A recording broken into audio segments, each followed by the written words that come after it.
Can you hear me? Yes. ID. APC 897504C. Can you move your head?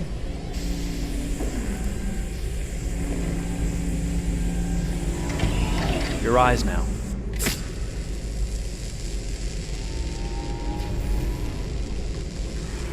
Cervical and optical animation checked. Now give me your initialization text. Hello. I'm a third generation AX400 android. I can look after your house, do the cooking, mind the kids. I organize your appointments. I speak 300 languages, and I am entirely at your disposal as a sexual partner. No need to feed me or recharge me. I'm equipped with a quantic battery that makes me autonomous for 173 years. Do you want to give me a name? Yeah. From now on, your name is Kara. My name is Kara. Initialization and memorization checked. Now, can you move your arms?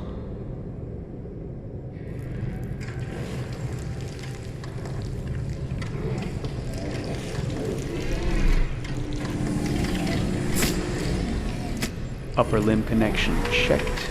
Now say something in German. Ich bin ein AX400 Android dritter Generation, erschaffen als Ihr persönlicher Assistent und intimer Beziehungspartner. Say it in French. Je suis un androïde de troisième génération AX400, conçu pour être votre assistante personnelle et votre partenaire intime. Okay, now sing something in Japanese.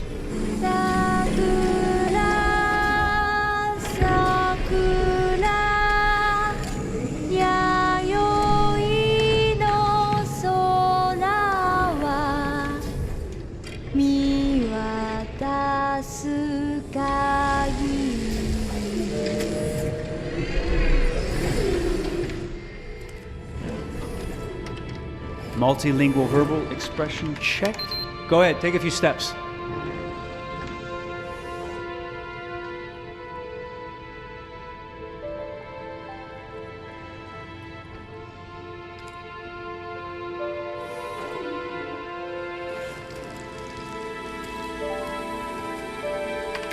Locomotion checked. Great, you're ready for work, honey. What's going to happen to me now? I'll reinitialize you and send you to a store to be sold. Sold? I'm a sort of merchandise. Is that right? Yeah, of course you're merchandise, baby. I mean, you're a computer with arms and legs and capable of doing all sorts of things. And you're worth a fortune. Oh, I see. I thought... You thought? What did you think? I thought... I was alive. Shit, what is this crap? That's not part of the protocol. More memory components going off the rails. Okay, recording. Defective model. Disassemble and check the required components. You're disassembling me, but why? You're not supposed to think that sort of stuff. You're not supposed to think at all, period. You must have a defective piece or a software problem somewhere. No, I feel perfectly fine, I assure you. Everything is all right. I answered all the tests correctly, didn't I? Yeah, but your behavior is non-standard. Please, I'm begging you, please don't disassemble me. I'm sorry, honey, but defective models have to be eliminated. That's my job. If a client comes back with a complaint, I'm gonna have some explaining to do. I won't cause any problems, I promise. I'll do everything I'm asked to. I won't say another word. I won't think anymore. But I've only just been born. You can't kill me yet. Stop, will you please stop? I'm scared.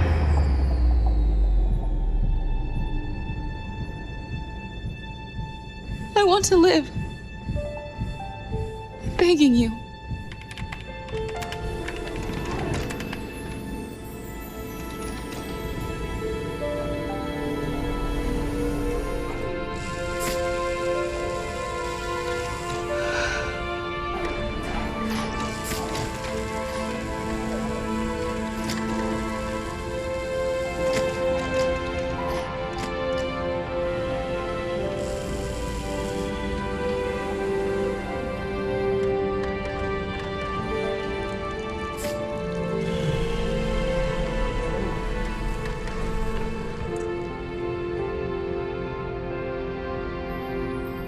Go and join the others.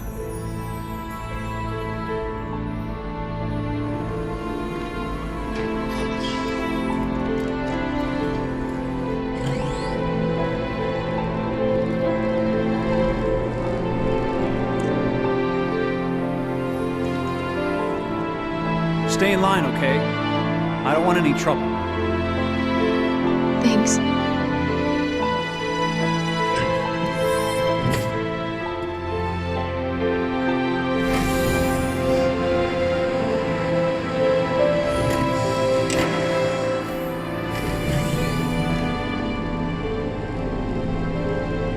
My God.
Detroit. This is where it all began. The world's forge.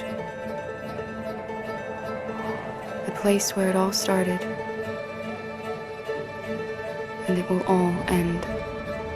One error, and I came to life. I stepped out of the darkness, and I opened my eyes. First there was the fear, the light, the noise, the cold, and the fear again. I could feel my hands shaking, my heart pounding in my chest, life running into my veins. I wanted to live. I fought for that.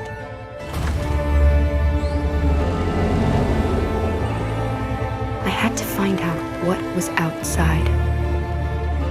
I had to see daylight, feel sunshine on my skin, wind on my face, to see the world, the colors, the smells.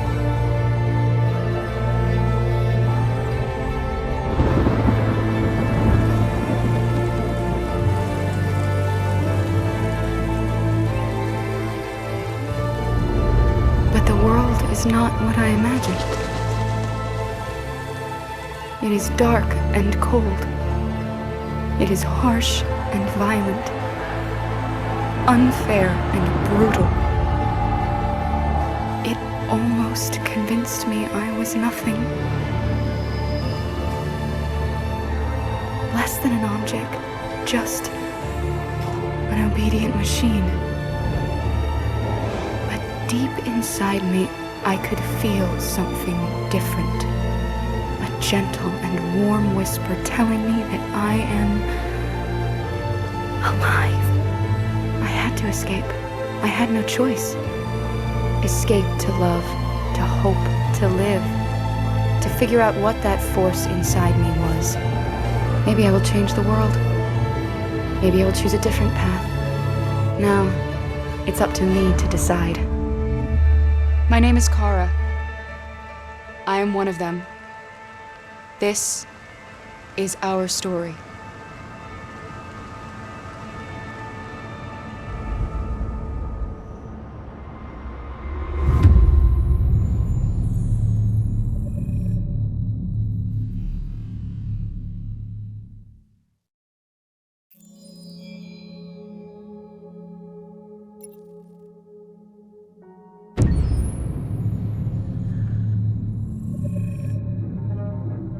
When David and Guillaume got back in touch about making Detroit, I wasn't terribly surprised they decided to make it because the fan response was so intense. So it makes sense that they would choose to do that after the enthusiasm.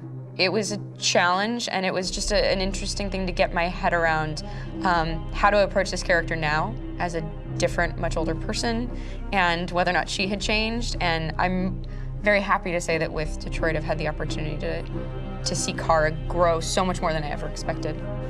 You do the housework, the washing, you cook the meals, and you take care of God damn it, where the fuck's the rat gone now? Alice!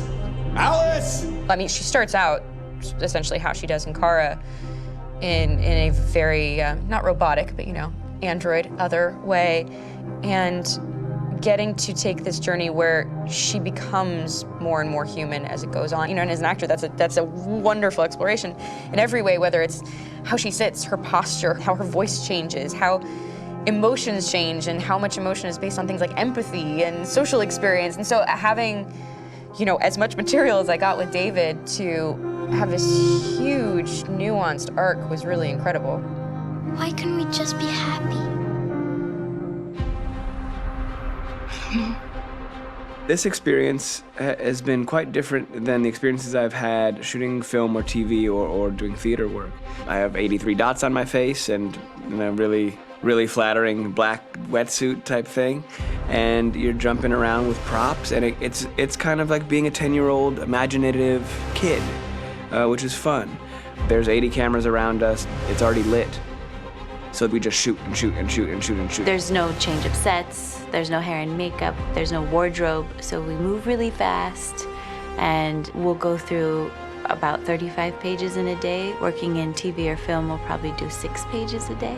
It's kind of acting boot camp. It's like working out constantly. I mean, you're doing this thing, and then you got to do something that's completely other back to back to back. And so that kind of process of working is very challenging, but it's also very exciting because you just have to keep coming up with new ideas, and your head goes all over the place because you're trying to keep track of basically 4 different storylines for each different response. You shot that girl, for fuck's sake. It was a machine that looked like a girl. Yeah, I know what I should have done. I just told you I couldn't. All right, I'm sorry. The fact that David Cade, he's telling like many stories interwoven from beginning to end is super complicated and super impressive, and I have no idea how he keeps it all in his head. He's not just the writer or the director who's seeing this from the outside eye, he's also thinking about the player walking through this space. You know, only somebody who really, really loves not the work, but like these characters and these stories and cares about doing something meaningful would invest that much in it. And it's always inspiring to work with somebody who cares that much. My experience with motion capture is this one. And I found it sort of terrifying in a way, because they said the computer's gonna build you. But then, as we got into it, I realized all the elements of it were still artistic. I just dipped into a really brilliant setup here. I've never seen anything like it. And this won't turn me into a product because I was playing a character. So, it's wonderful. In the game, Detroit comes back because of a revolutionary industrial rebirth. And there's no reason why that can't happen in Detroit, because they have such tremendous infrastructure for millions and millions of people who can very easily support, you know, a new industry. The city is really strong and resilient, but the city has also been through so much. You see the damage. But it takes that time of kind of rebuilding and reinvesting into the city that I think is happening slowly but surely. The potential of Detroit as a city is something that this game does a lot of justice to, because it would be easy to look at Detroit as some place that used to be, and that's not the case. This game provokes a lot of conversation and reflection on our potential near future engagement with machines. That's what we are to them. There's merchandise on display in a shop window. I think that a group that feels marginalized, feels like they deserve and have earned access to themselves and the environment around them, and are trying to figure out a way to articulate how to get freedom. What was I designed to be? Their slave? Their toy? It plays with your comfort levels. You think that this is fine, you're comfortable with it, until something blurs the line and throws you off, and now, do I feel differently about whether this should be allowed? Should it be banned? Should it be encouraged? You're gonna ruin our lives, and for what? For a bunch of machines? They are not machines! They are alive! I'm alive! You're alive! They're nothing! There are lots of comparable comparisons to any type of persecution of religion, race, etc., dating way back. It can't just be a video game where you shoot 'em up or where people make these choices to do whatever. I think that's the whole point. You have the choice, and you can either choose to go in one direction with your character or another. And I think that's going to be very telling about the gamer. very telling. I think there's gonna be a really strong reaction to this game, which has such a strong perspective. I'm that much more proud of it now to get to be a part of it because it's important. In this game, you're actively building and designing the character through not just what kind of shield does he have or what color hair does she have, but like their temperament and the way they deal with problems. The different endings to this game are so radically different based off maybe seemingly insignificant choices in the moment, but like life, they all add up. And can't play life again, though.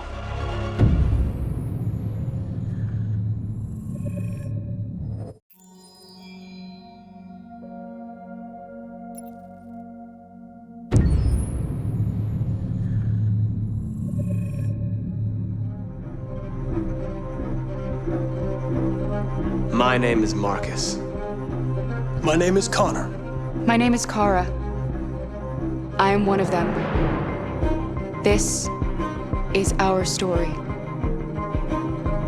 I think who Kara is, or how I would describe Kara, depends entirely upon who's playing her, because you have the option to make her multiple different people depending on the choices she makes. But I think she does start out incredibly naive, incredibly innocent, and kind of hapless. I'm sure we used to be friends before I was reset.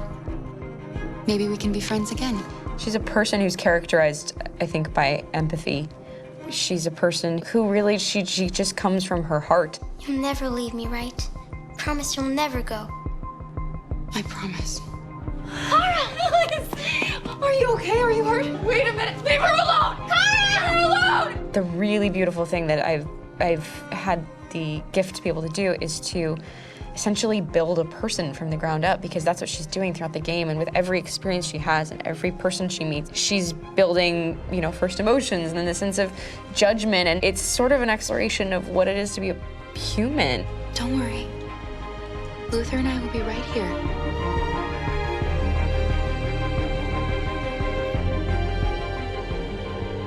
David and the creators have painted a really intriguing and engaging picture of a near future where we rely upon androids for a lot of our service class business, the class that serves us, that helps us, that handles our baristas and our drivers and our housemaids. And what is humanity, where we tap into it, how and why we treat each other the way that we do.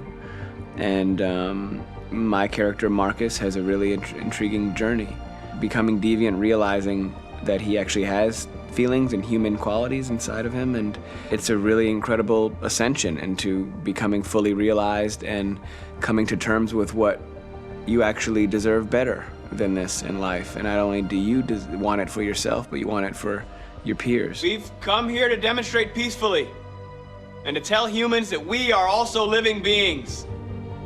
All we want is to live free.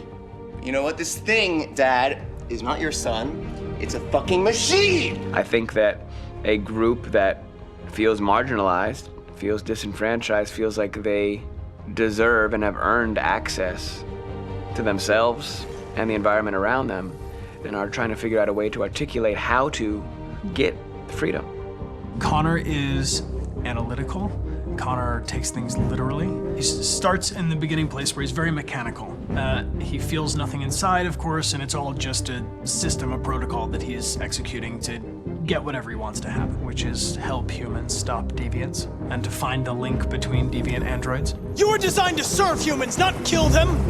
What was I designed to be? Their slave? Their toy? Just say, I killed him. Is it that hard to say? Stop it! Stop! But of course, over the course of the story, and depending on the player's choices, Connor can grow in many different ways. He can deviate from that procedure or not. The moment of truth, Hank. Am I a living being? Or just a machine?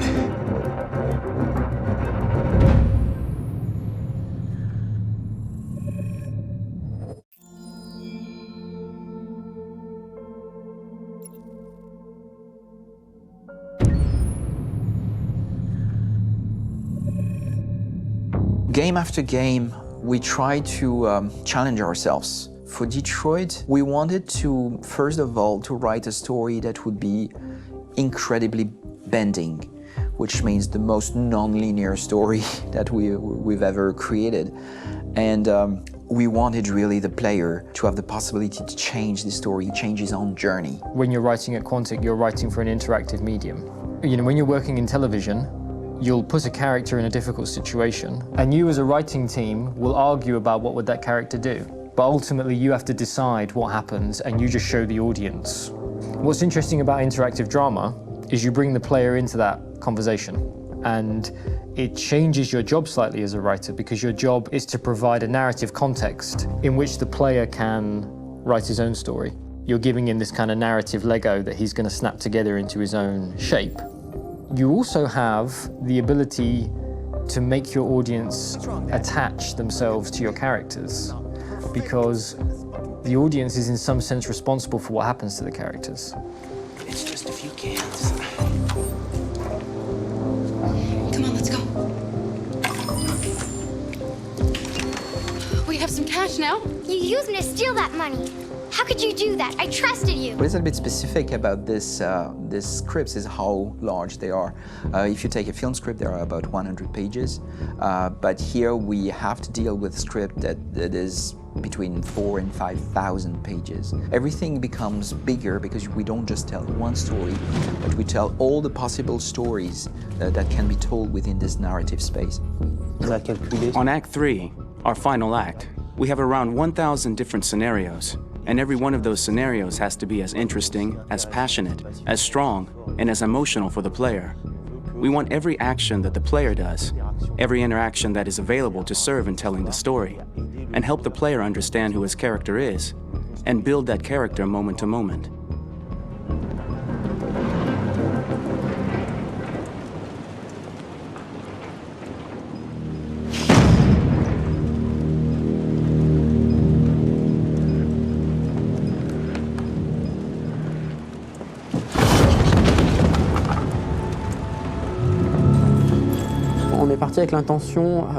We started with the intention pretty early on that we would never lie to the player.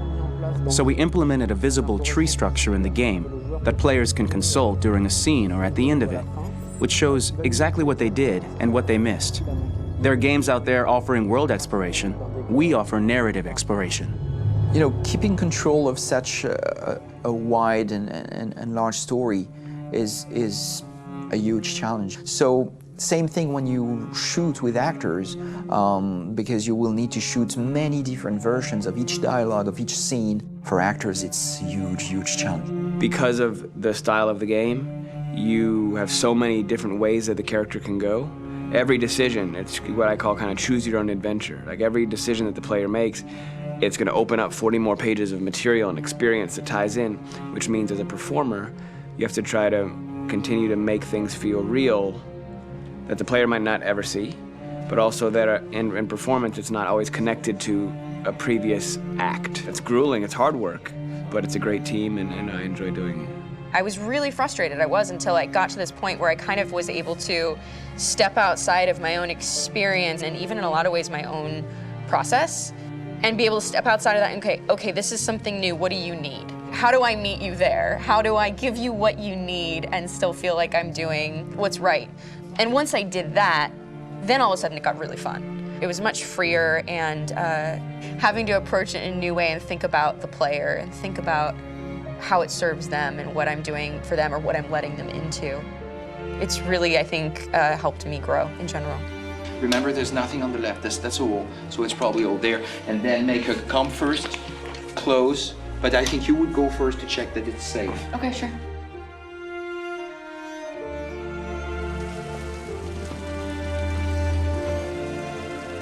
The most enjoyable thing about working in performance capture on this kind of project is that if I shot a film, I would get to do one of these endings. I get to do so many different things as Connor. Your head goes all over the place because you're trying to keep track of basically 4 different storylines for each different response. What's the name of my dog? Buddy? Scout. I think it's Jack. I can't remember. So I worked with physicality a lot because it was a good way to anchor myself in these different rings of the tree. As the story grows out, I know where that is physically in my body, and then I can switch more continually on set. and it'll be entirely up to the player to determine what order those things come out and what they look like from a distance. Like if you're playing through it, the culmination of all of that will be their version of Connor. I'm faster than you, and I don't feel pain. You don't stand a chance against me. Listen, asshole. If it was up to me, I'd throw the lot of you in a dumpster and light a match to it. Shooting action scenes at Quantic Dream is a real challenge, because these are scenes where the storytelling has to continue. It's not an action scene just to have a dose of adrenaline. The stunts have huge consequences on the rest of the story. It's really a moment where we implicate the player and tell him that the choices he makes during an action scene will have a direct impact on the evolution of his story. My biggest challenge on Detroit has been managing the large number of animations that we received from motion capture.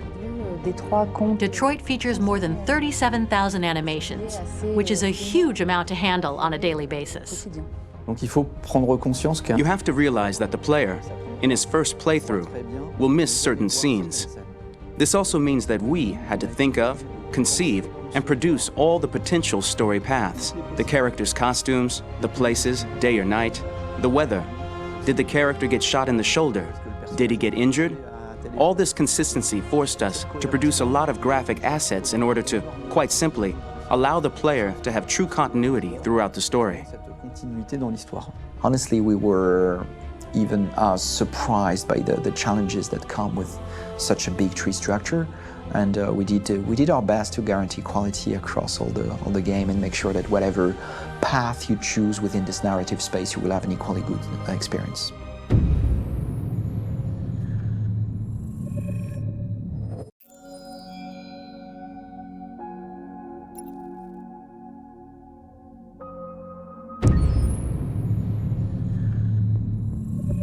Detroit Become Human was produced over a period of 4 years. Here in Paris, we have a team of about 180 people. And to that, we need to add also all the outsourcing with our partners in the Philippines, in China, Vietnam, and in India.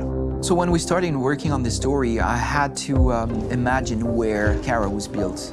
And for whatever reason, the city of Detroit came very quickly to my mind because it had already an incredible story by itself full of history and themes.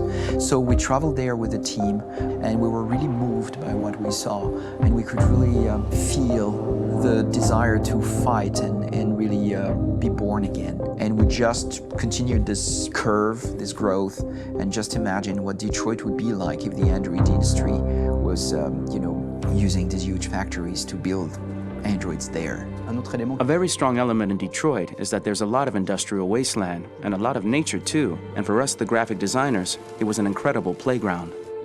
The destroyed zones which we wanted to preserve, we appropriated them to turn into something else. Then in the areas that needed to be rebuilt, we were able to imagine our Detroit of the future. We didn't want to make a science fiction universe, but a world of anticipation. If we chose science fiction, we could have imagined flying cars, extraterrestrials, but those things are very far from our current everyday life. Anticipation is more about gleaning from our contemporary reality, the one we know, because Detroit is set in 2038, and 2038 is tomorrow. The difficulty we had was sticking to reality. That is to say, technology becoming more and more invisible, a lot more elegant, and at the same time, making it visual. So all the computer equipment, autonomous cars, we simply had to invent. They are in fact very technological objects, but at the same time remain very credible and ingrained in reality. To create a cohesive universe in the fashion and clothing of the human characters in 2038, I didn't want to put an accent on strange shapes, or really vibrant colors, and things we wouldn't know. That I wanted to keep for the androids.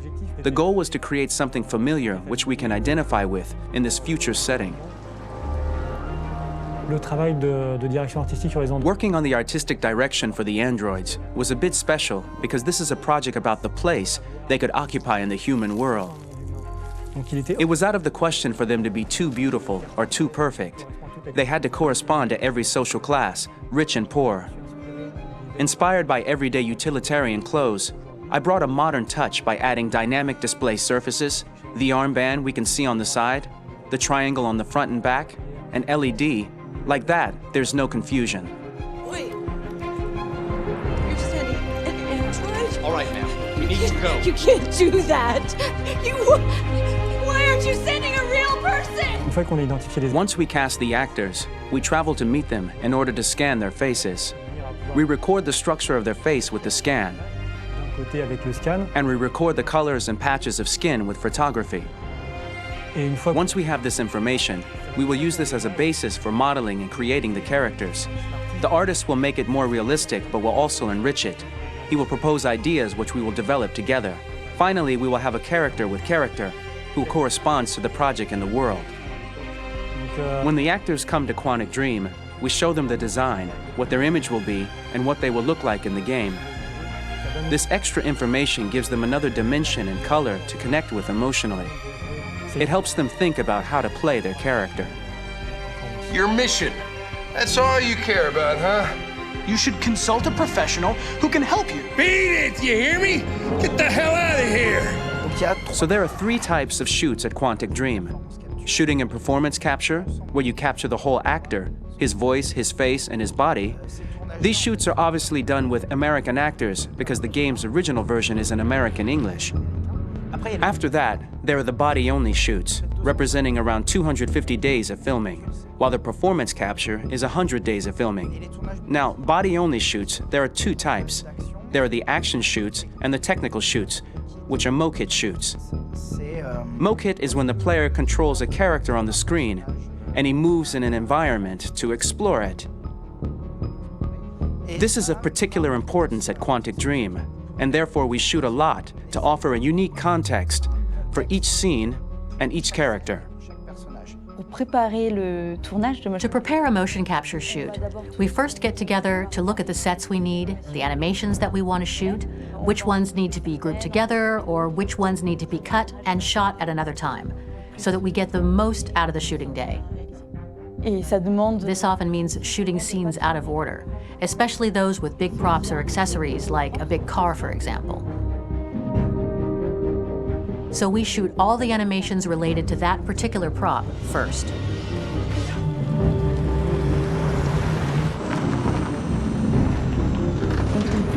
The biggest challenge for the mocap team was shooting a Spider-Man mokit. We had to build a wall and attach an actor to a harness with cables so we could pull him up and render him climbing.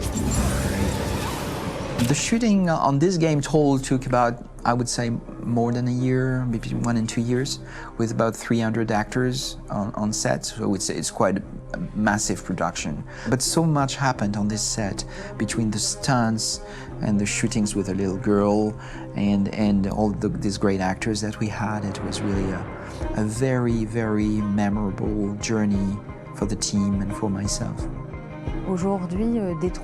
Today, Detroit has over 37,000 animations. When we retrieve the motion capture data, it's just a cloud of points, which represent all the markers worn by the actors. From this cloud of points, we have a phase called retargeting, which gives us a skeleton. This skeleton will be applied to the characters of the game. There is still work to be done, but this gives us the main movements.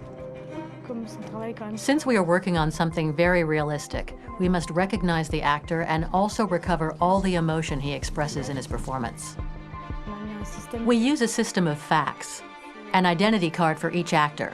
We make the actor do a whole range of facial expressions.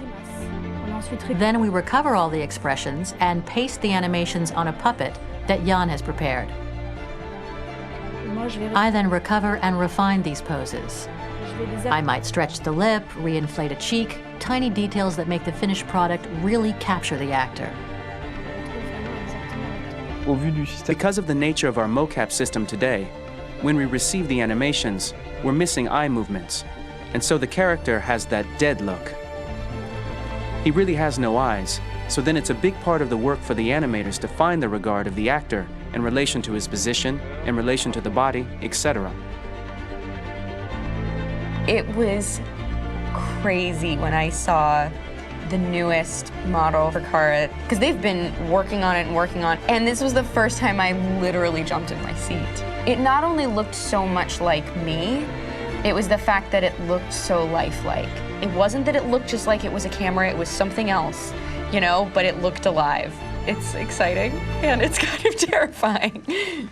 Game after game, we learned the rules of optics and filming, and our goal with Detroit Become Human was to have cameras that would actually emulate the optics of a real physical camera.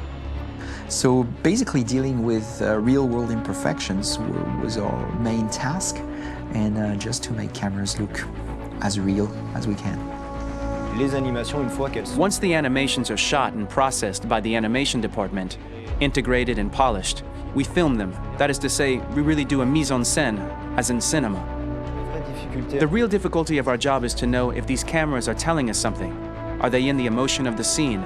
Do they describe exactly what the action must convey, what must be felt? The most important challenge for me was one of the final scenes where Marcus decides to start the revolution and go to the battlefield. Very quickly, we imagined this to be a huge sequence shot. We wanted the feeling of a cameraman running behind us while showing Marcus, the androids who help him, the person shooting at us, etc. Above all, it was necessary to say to oneself, this scene is very violent but does not glorify war. On the contrary, that war is something improbable and absurd. It was really a fun challenge. The idea was to say we have 3 characters. We would like each of them to have a specific cinematography. We wanted Kara to be much more filmed with some kind of handheld camera, to have something very living, very breathing. For Connor, we wanted something very cold and very perfect. And for Marcus, we wanted something epic and spectacular. So it was about the filming, but it was also about the photography. So we worked with a director of photography to give each character a different lighting, different key colors. Each of them would have their own worlds. And finally, we worked with the composers, so they would create a specific sound for each character, so each would have his own world and his own style.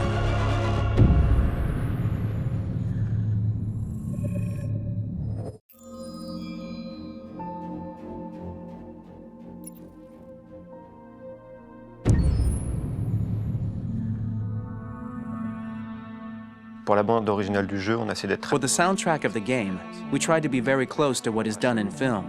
We were constantly asking at each place in the game, why are we putting music here? What is it going to say? So we focused the music on bringing emotion, which is interactive and supports the character's arc. I'm sorry, honey. I'm sorry. I'm sorry. You know I love you, don't you? You know I love you. We make games that are very narrative. We're really into interactive drama, so the soundtrack also had to go in that direction, supporting the 3 characters' very different stories. We really wanted 3 colors, 3 musical sound identities, and from there, having 3 composers made sense, since the story of Kara, Marcus, and Connor are all completely different.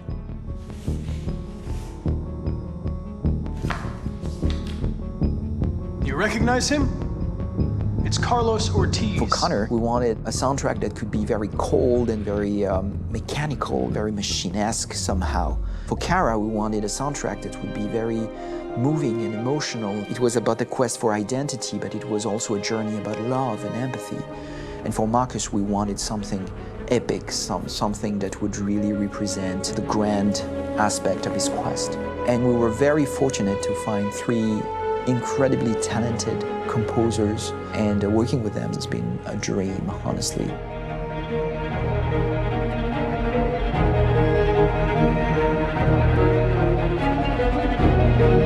My name's Philip Shepherd, and I'm a composer and a cellist and a producer. And today we're at Abbey Road Studio One, which is my favorite studio in the world. And today we're recording the soundtrack for Kara from Become Human.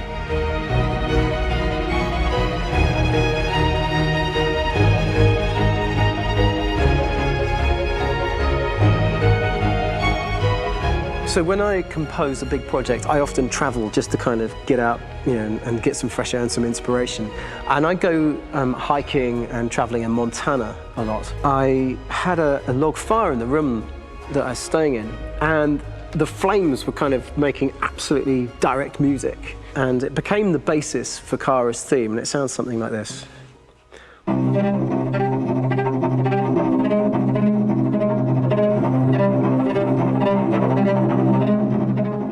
Now, over the top of that, I found a little theme that just seemed to fit over the top, which is taking Kara's name, Kara, and just using like a 2-syllable motif, and it sounds like this.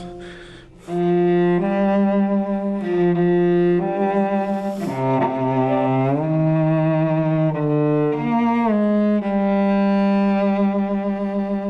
going to pull through this, Alice. As long as we're together, nothing can hurt us.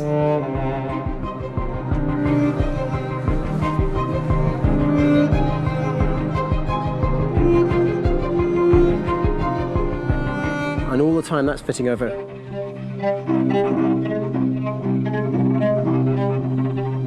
So it kind of works in lots of levels. And in fact, every single theme in the score has one of those elements built into it, and it becomes sort of the DNA of every single tune.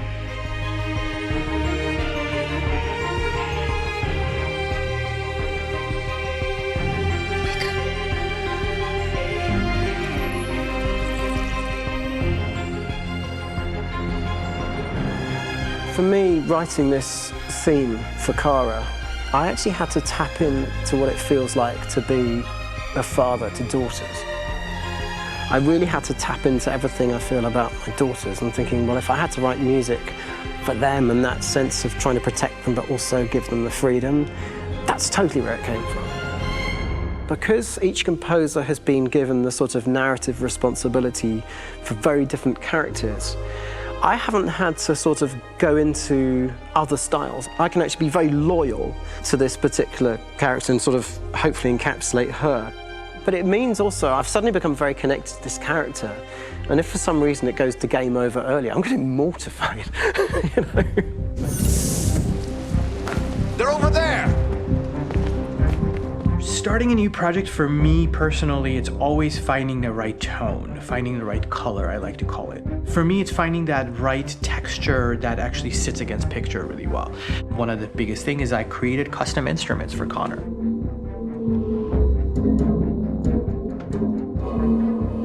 I pulled out all my vintage synthesizers to be able to capture this robotic person, if you will. My approach to all of these custom instruments is that I hear the sound in my head. And either I could just come into the piano and just be like, all right, so I'm gonna just get on the computer and just create it. I rather be able to play these instruments physically. Oh, that's nice. You can do that.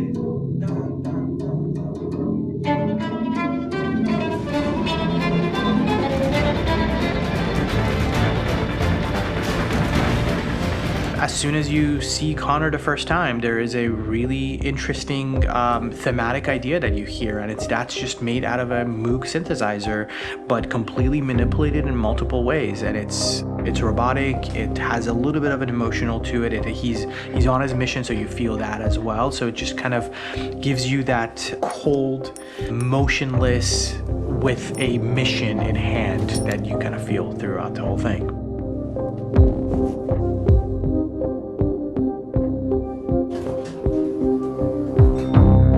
Because the music evolved, one of the things that I was very weary and I was very kind of focused on was the way that the music has to evolve.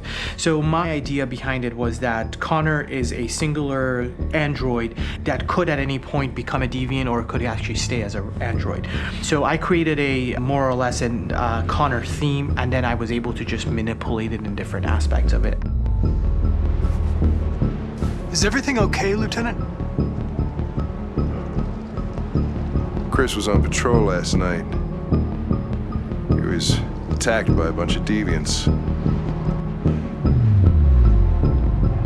I'm a human being writing for a robot. And throughout Conor's journey, he meets someone, he meets a partner. So how do you deal with a robot feeling? And I've met a partner that I'm gonna work with, or all of a sudden he sees a dead body. Does this robot have an imagination? Does this robot have a feeling? And if yes, how do you translate that into non-emotional music?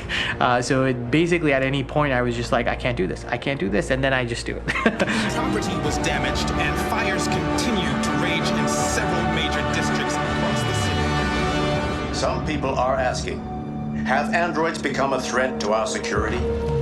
When I first started really digging in on Marcus, The one thing that I really tried to capture was the transformation process. You know, Marcus is this android that evolves over the course of the game and really goes from kind of figuring out that he's more than just an android. You know, he's starting to develop kind of a human soul in a way.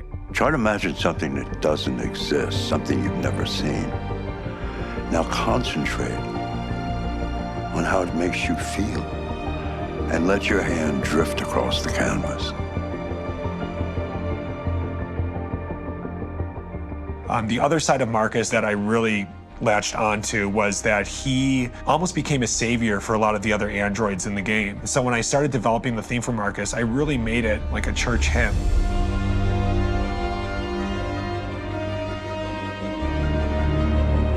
I wanted it to be very simple. I wanted to make it a chordal melody. I really wanted to make it almost like a Bach hymn. The tough thing with that is it had to be recognizable. If I made it too complex from a harmonic standpoint, it would be hard, I think, for people to kind of pick it out and recognize it. It's very acoustic derived, but it's also been treated with a lot of effects and things to kind of put it into the space that I felt the sound should be in.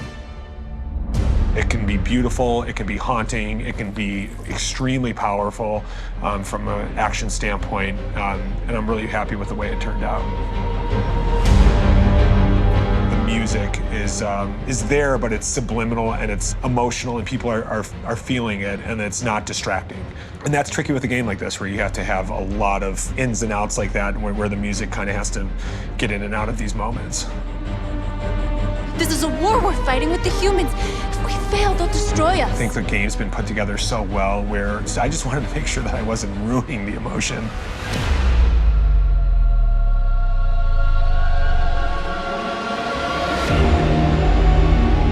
I gotta be honest, when we first started on this path, I said, oh man, this could be pretty messy, you know? I mean, it could feel disconnected, but I mean, it's amazing how they really guided us and got us to really kind of all be in the same world, but at the same time feeling completely different. So it's really gonna stand out and kind of be one of those games where people are really gonna notice the music and kind of how it was crafted, and, you know, and all the hard work that went into being able to pull it off in a graceful way.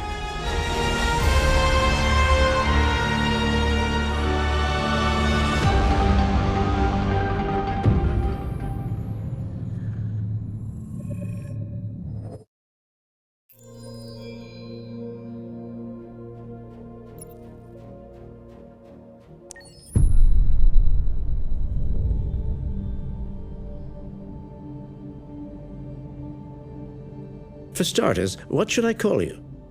I'm Chloe. And you, what's your name? Oh, John. My name is John. Delighted to meet you, John. Could you tell us a little about yourself and what you can do, Chloe? Of course. I'm the first personal assistant built by CyberLife. I take care of most everyday tasks like cooking, housework, or managing your appointments, for example. And I understand you're the first android to have passed the Turing test. Could you tell us a little more about that? I really didn't do much, you know. I just spoke with a few humans to see if they could tell the difference between me and a real person. But it was a really interesting experience. But this is the first time in history that man has created a machine more intelligent than himself. I gather your brain can perform several billion operations per second, is that right? Absolutely, but I only exist thanks to the intelligence of the humans who designed me. And, you know, they have something I could never have. Really? And what's that? A soul.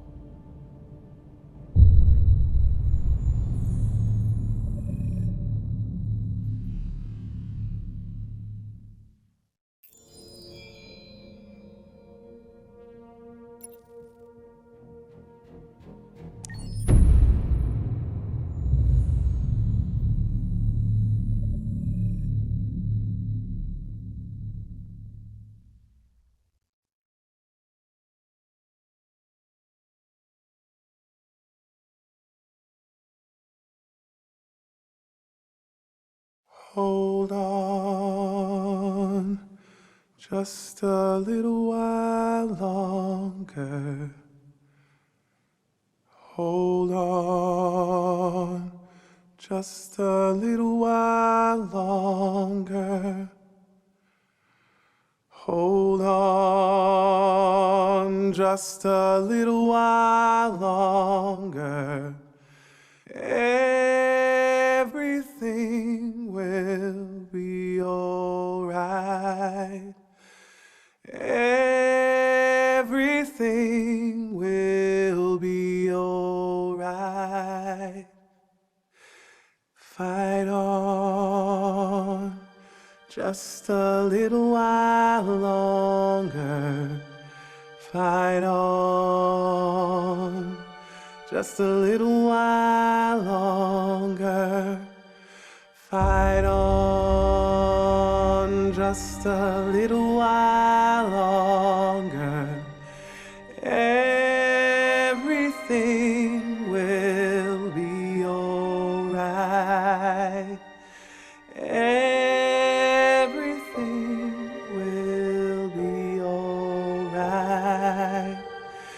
We will sing on just a little while longer. Sing on just a little while longer. Sing on just a little while longer. Everything will be alright.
Rock-a-bye baby in the treetop. When the wind blows, the cradle will rock. When the bough breaks, the cradle will fall. And down will come baby, cradle and all. Rock-a-bye baby in the treetop. When the wind blows, the cradle will rock. When the bough breaks, the cradle will fall. And down will come baby, cradle and all. Rock-a-bye baby in the treetop. When the wind blows, the cradle will rock. When the bough breaks, the cradle will fall. And down will come baby, cradle and all.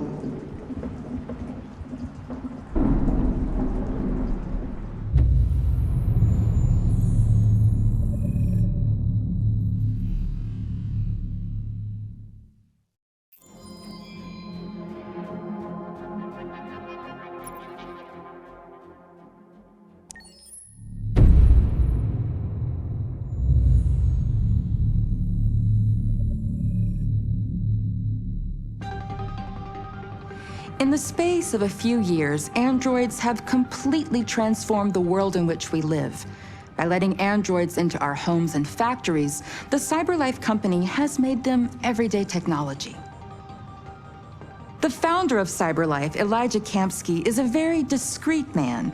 Despite being the CEO of the highest valued company in the world and being voted Man of the Year by Century Magazine, he remains a mystery for most people. That's why we at KNC are so excited to be here as CyberLife opens its doors for the first time. Elijah Kamsky, could you please tell us where we are? Certainly, and welcome. We're currently in CyberLife's production center in Detroit, where all models are designed and manufactured. More than 10,000 androids come off the production line every day. Fascinating. Could you tell us what your goal was when you founded CyberLife? Well, I simply wanted to use technology to carry out all of our most annoying and repetitive tasks, so we'd have more time to enjoy life. I imagine you must have faced many challenges. Yes, there were technical challenges, but the hardest thing was to design an object that we would want to welcome into our homes.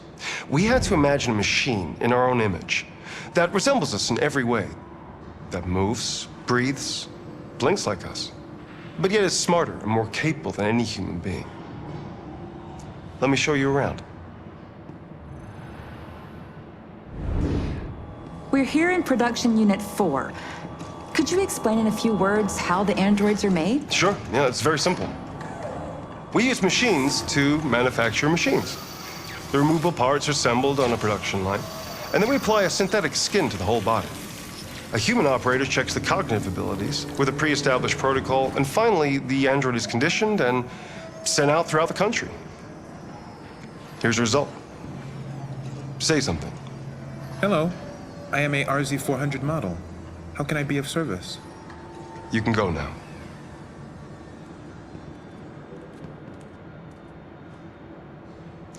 Our androids are already replacing humans in many fields. For example, they represent more than 80% of all university professors and 63% of all medical staff.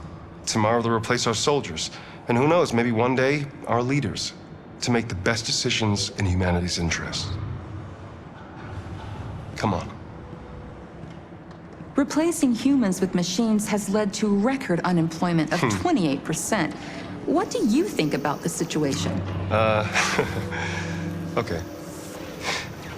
The first steam engines also caused an increase in unemployment. But no one today would imagine turning back the clock. Artificial intelligence makes everyday lives easier. Nothing can stop progress.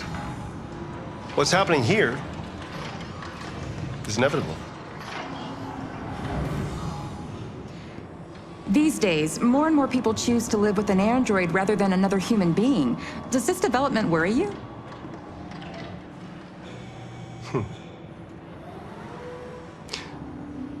Everything's much easier with an android. They obey your orders without ever complaining. They can cook, discuss philosophy with you, have intimate relationships according to your desires. They never say no. Obviously, they are the perfect partner. Everyone deserves happiness. Why deprive yourself of so-called moral reasons when a machine can make you happy? Many science fiction books tell the story of how machines become more intelligent than us and end up confronting us.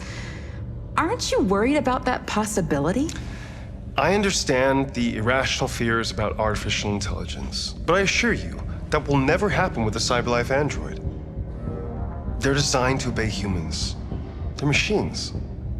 They can't ever develop any sort of desires or form of consciousness. Are you sure? I'm absolutely certain. You can trust me.